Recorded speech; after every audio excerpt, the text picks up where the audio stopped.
حضور صلی اللہ علیہ وآلہ وسلم کو بوڑھا کر دینے والی سورہ۔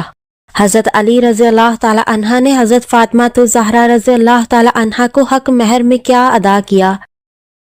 خانہ کعبہ میں پیدا ہونے والا بچہ ایک صحابی رسول رضی اللہ تعالی عنہ کے جن کی تلوار کی ایک ضرب تمام امت کے قیامت تک کے اعمال سے افضل ہے۔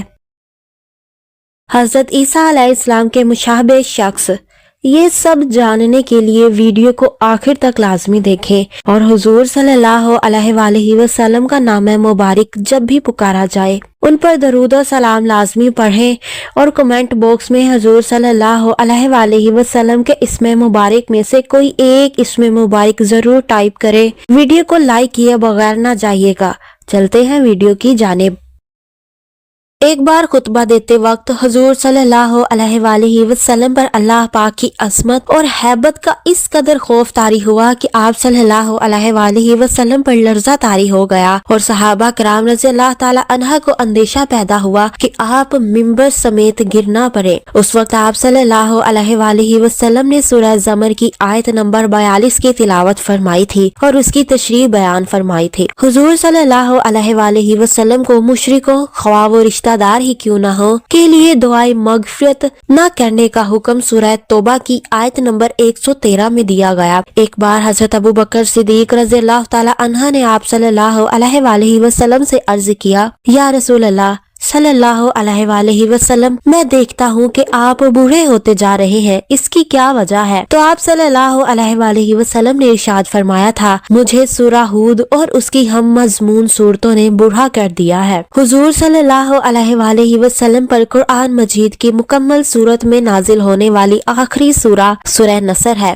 حضرت علی رضی اللہ تعالی عنہ نے حضرت فاطمہ الزہرا رضی اللہ تعالی عنہ کا حق مہر ایک ذرہ بیچ کر حاصل کیا تھا۔ یہ ذرہ حضرت عثمان غنی رضی اللہ تعالی عنہ نے حضرت علی رضی اللہ تعالی عنہ سے خریدی تھی۔ اسلام میں یمن کے چیف جسٹس کا وہ پہلا عہدہ ہے جس پر حضرت علی رضی اللہ تعالی عنہ کو تقرر کیا گیا۔ حضرت علی رضی اللہ تعالی عنہ نے اپنا دینی بھائی حضرت ابو ذر غفاری رضی اللہ تعالی عنہ کو بنایا۔ صلح حدیبیہ کی دستاویز حضرت علی رضی اللہ تعالی عنہ نے تحریر کی۔ حضرت علی رضی اللہ تعالی عنہ کی ولادت باسعادت خانہ کعبہ میں ہوئی۔ خانہ کعبہ میں بچے کی پیدائش اپنی طرز کا واحد واقعہ ہے۔ حضرت علی رضی اللہ تعالی عنہ کے خطبہ کا مجموعہ نہج البلاغہ کہلاتا ہے، جو کہ علامہ شریف رضی نے مرتب کیا تھا۔ حضرت علی رضی اللہ تعالی عنہ کا نام حضور صلی اللہ علیہ وآلہ وسلم نے رکھا تھا۔ حضرت علی رضی اللہ تعالی عنہ کی والدہ نے ان کا نام حیدر رکھا۔ حضرت علی رضی اللہ تعالی عنہ کی والدہ کا نام فاطمہ بنت اسد تھا اور حضرت علی رضی اللہ تعالی عنہ کے والد محترم کا نام جناب ابو طالب تھا، جو کہ حضور صلی اللہ علیہ وآلہ وسلم کے چچا تھے۔ حضرت علی رضی اللہ تعالی عنہ کا نام ان کے والد نے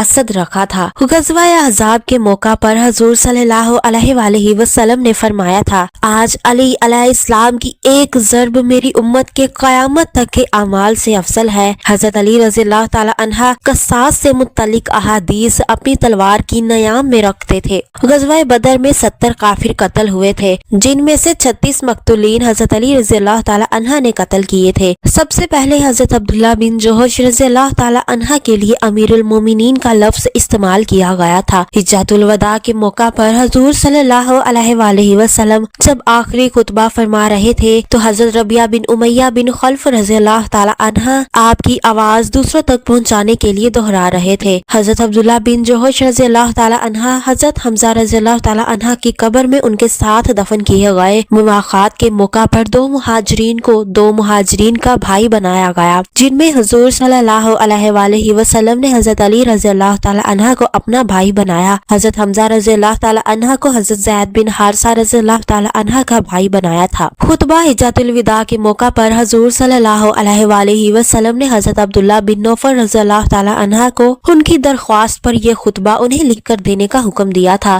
حضرت عمر بن مسعود رضی اللہ تعالی عنہ تھے، جنہیں آپ صلی اللہ علیہ وآلہ وسلم نے حضرت عیسیٰ علیہ السلام سے مشابہ قرار دیا تھا، یعنی کہ حضرت عمر بن مسعود رضی اللہ تعالی عنہ حضرت عیسیٰ علیہ السلام کے مشابہ تھے۔